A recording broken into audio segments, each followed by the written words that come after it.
Same guidelines नाहीये. Originally सुद्धा या GR मध्ये नमूद करण्यात आलेल्या होत्या. ई-केवायसी साधारणपणे महा-डीबीटी पोर्टलवर ज्या ज्या काही स्कीम्स राबवल्या जातात त्या सगळ्यांना ई-केवायसी ही प्रक्रिया फॉलो केली जात असते. साधारणपणे 91 अशा योजना आहेत ज्याच्यामध्ये ई-केवायसी हे त्या ठिकाणी रुटीन ही प्रोसिजर आहे आणि तीच लाडकी बहीणमध्ये पण आहे. फक्त ई-केवायसी राबवत असताना आपल्याला UDIचे अधिकृतता घ्यावी लागते, ऑथरायझेशन घ्यावं लागतं आणि त्याच्यासाठी साधारणपणे 118 बाबींची पूर्तता करावी लागते आणि या बाबींची पूर्तता केल्यानंतर ते ऑथरायझेशन आपल्याला मिळत असतं आणि या संपूर्ण ऑथरायझेशनला साधारणपणे 8 ते 9 महिन्याचा कालावधी लागत असतो.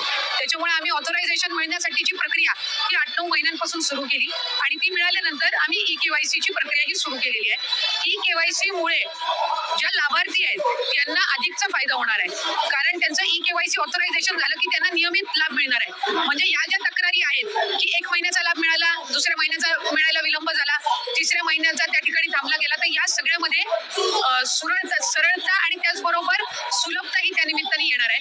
त्याच्यामुळे या 2-3 महिन्याच्या कालावधीमध्ये जे लाभार्थी आहेत त्यांनी ई-केवायसी करून घेणं आहे.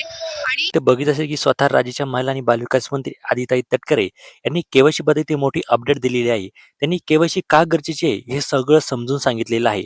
त्यांनी म्हटलेलं आहे, जर आपण केवायसी केली तर आपल्याला जे हप्ते उशिरा येत असते की 1-2 महिन्यानंतर येत असते हप्ते, ते आपल्याला नियमितपणे ते सुरू राहणार आहे.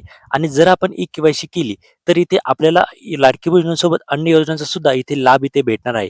त्यामुळे आपल्याला कोणतीही अन्य जी केवायसी असते ना ती इथे करण्याची गरज पडणार नाही.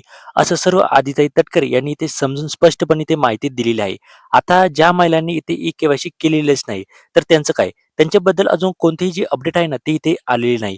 परंतु लवकरच ज्यांची जी लाडकी बहीण योजनेमध्ये ई-केवायसी त्यांनी केलीच नव्हती 31 डिसेंबर 2025च्या आधी, त्यांच्यासाठी सुद्धा इथे नवीन अपडेट इथे येण्याची शक्यता आहे.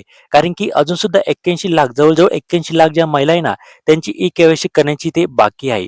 परंतु ज्या आपल्या महिला आणि बालविकास मंत्री आहे यांनी पूर्णपणे इथे स्पष्टपणे इथे सांगितलेलं आहे की केवायसी का गरजेची आहे, केवायसी का करावी लागणार आहे आणि ज्या पुरुषांनी इथे या योजनेचा चुकून इथे लाभ घेतलेला होता त्यांच्यामुळे सुद्धा इथे ई-केवायसी ची प्रक्रिया आहे ना इथे सुरू करण्यात आलेली आहे.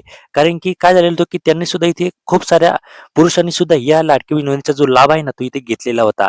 आणि सगळ्यात महत्त्वाचं म्हणजे ज्या लाडक्या बहिणीचं उत्पन्न हे 2.5 लाखांच्या वर आहे आणि ज्यांच्या घरी 4 चाकी गाडी आहे त्यांनी सुद्धा सुरुवातीला या योजनेचा जो लाभ आहे ना तो इथे घेतलेला आहे. आणि त्यामुळे सरकारने इथे छाननी करण्यासाठी ई-केवायसी प्रक्रिया आहे ना इथे सुरू केलेली आहे.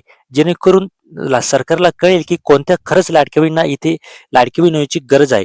त्यामुळे जर तुमचं काही डाऊट असेल ई-केवायसी बद्दल सरकारने का बुवा सुरू केली तर त्यांचं हे कारण असू शकतं. आणि ज्या लाडक्या बहिणींची ई-केवायसी इथे सुरू झालेली नाही त्यांनी कुठल्याही प्रकारचे ते टेन्शन घ्यायचं नाही. कारण की आता आपण इथले दिवस वाट बघितलेलीच आहे.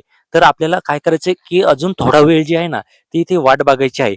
जर पुढल्या महिन्यामध्ये जर ई-केवायसी सुरू झाली नाही तर जूनमध्ये ते पुन्हा जी प्रोसेस आहे ना ती प्रोसेस इथे सुरू होणार आहे. आणि त्यानंतर आपल्याला काय करायचंय की कुठलीही गडबड न करता शांतपणे लवकरात लवकर ई-केवायसी प्रक्रिया जी आहे ना ती इथे करून घ्यायची आहे. जेणेकरून आपण पुन्हा या लाभापासून वंचित राहणार नाही. आणखीन जर काही तुमच्या कमेंट्स असेल तर कमेंट्स आम्हाला कमेंट करून नक्की सांगा. चॅनलवर जर नवीन असाल तर सबस्क्राईब करा. धन्यवाद.